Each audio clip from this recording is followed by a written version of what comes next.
ഇവിടെ ഗവൺമെന്റ് വിരുദ്ധ വികാരം സ്വരൂപിച്ച് ഈ സർക്കാരിനെതിരായി പ്രകടിപ്പിക്കുന്നതിൽ എല്ലാവരും ഗവൺമെന്റിനെ എതിർക്കുന്നവരെല്ലാം ഒരു അനുകൂലമായൊരു നിലപാട് സ്വീകരിച്ചിരുന്നുവെങ്കിൽ ഇതിനേക്കാൾ വലിയ ഭൂരിപക്ഷത്തിൽ ഷൌക്കത്ത് ജയിക്കുമായിരുന്നു.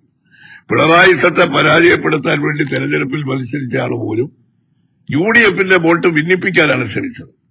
അപ്പൊ ചുരുക്കത്തിൽ യുഡിഎഫിന് വൻ വിജയം നേടിക്കൊടുത്തത് ജനവിരുദ്ധ ഈ സർക്കാർ വിരുദ്ധ വികാരം തന്നെയാണ്.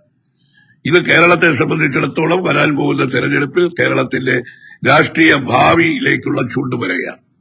ഈ തെരഞ്ഞെടുപ്പിലെ വിജയത്തിനൊരു പ്രത്യേകതയുള്ളത് കോൺഗ്രസ് പാർട്ടിയും യുഡിഎഫും ഒറ്റക്കെട്ടായി ഇതുപോലെ ഐക്യത്തോടുകൂടി ഒരു തെരഞ്ഞെടുപ്പ് ഉപതെരഞ്ഞെടുപ്പുകളെല്ലാം പ്രകടമായിരുന്നു. പക്ഷേ തൃക്കാക്കര, പാലക്കാട്, പുതുപ്പള്ളി, ചേലക്കര തെരഞ്ഞെടുപ്പിനേക്കാൾ ഉപരി പ്രത്യേകിച്ച് ഈ ഉപതെരഞ്ഞെടുപ്പ് നടക്കുന്നത് മലപ്പുറം ജില്ലയിലാണ്.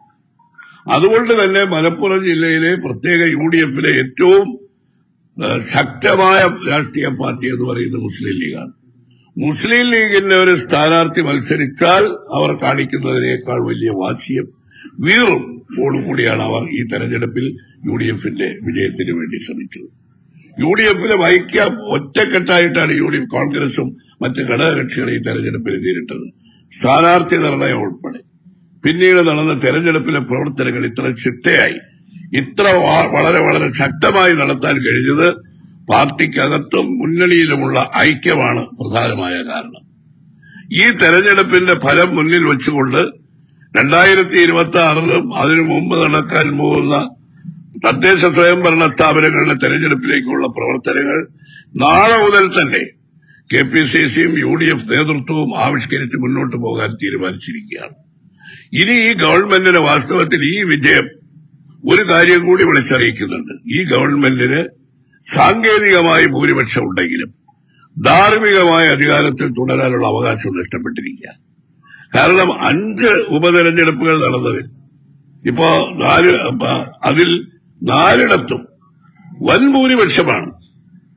പുതുപ്പള്ളിയിലും അതുപോലെ തന്നെ പാലക്കാടും പിന്നീട് നമ്മുടെ തൃക്കാക്കരയിലും എല്ലാം ഉണ്ടായ ഭൂരിപക്ഷം ഇതാ ഇവിടെ ഉണ്ടായിട്ടുള്ള ഭൂരിപക്ഷം ഇത് കണക്കിലെടുക്കുമ്പോൾ ചേലക്കര പോലും കഴിഞ്ഞ ശ്രീ രാധാകൃഷ്ണൻ ജയിച്ചതിനേക്കാൾ കൂടുതൽ വോട്ടാണ് യുഡിഎഫ് പിടിച്ചത്. ഇത് ചൂണ്ടിക്കാണിക്കുന്നത് ഒരു കാര്യമാണ്. ജനങ്ങൾക്കുള്ള വിശ്വാസം ഈ ഗവൺമെന്റിൽ നഷ്ടപ്പെട്ടിരിക്കുന്നു. ജനവിരുദ്ധ വികാരം അതിശക്തമാണ് എല്ലാ തെരഞ്ഞെടുപ്പുകളിലും. അതുകൊണ്ട് ഗവൺമെന്റ് സാങ്കേതികമായി ഗവൺമെന്റിന് ഭൂരിപക്ഷം ഉണ്ടെങ്കിലും ജനങ്ങളുടെ ഭൂരിപക്ഷം ഈ ഗവൺമെന്റിന് നഷ്ടപ്പെട്ടിരിക്കുകയാണ്. ഇനി അങ്ങോട്ടുള്ള ഗവൺമെന്റിന്റെ പ്രവർത്തനങ്ങളിൽ അത് പ്രതിഫലിപ്പിക്കാൻ അവർ തയ്യാറായില്ലെങ്കിൽ ഇതിനേക്കാൾ ഭീകരമായിട്ടുള്ള പരാജയം അവർക്ക് 2026 നേരിടേണ്ടി വരും. ഷൌക്കത്ത് വിജയിച്ചെങ്കിലും ഏറ്റവും കൂടുതൽ ചർച്ചയാവുന്നത് അൻവറിന് കിട്ടിയ വോട്ടാണ്. അൻവർ 10,16,000 വോട്ട് കിട്ടിയിട്ടുണ്ട്. അപ്പൊ അൻവറിന്റെ യുഡിഎഫ് പ്രവേശനമാണ് ഇപ്പൊ ചർച്ചയാവുന്നത്.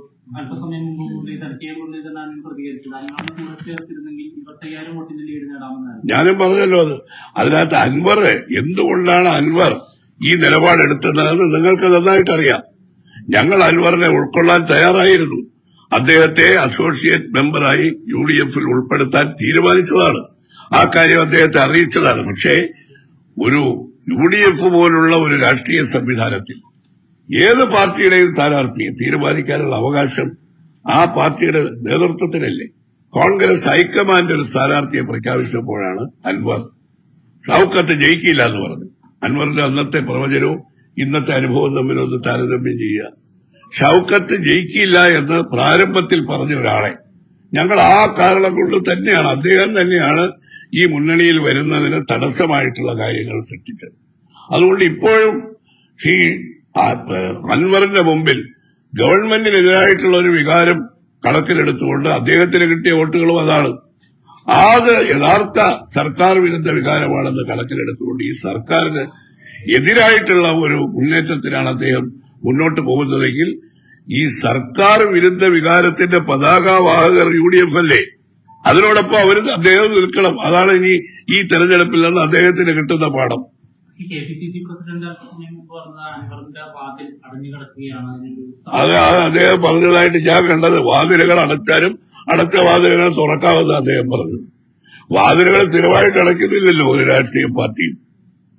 അൻവറിനോട് UDF ചർച്ചയ്ക്ക് ഉണ്ടാവും തന്നെയാണ് എന്നല്ല, തെരഞ്ഞെടുപ്പ് ഉണ്ടാവുമ്പോഴാണല്ലോ ചർച്ചയ്ക്ക് പോയത്.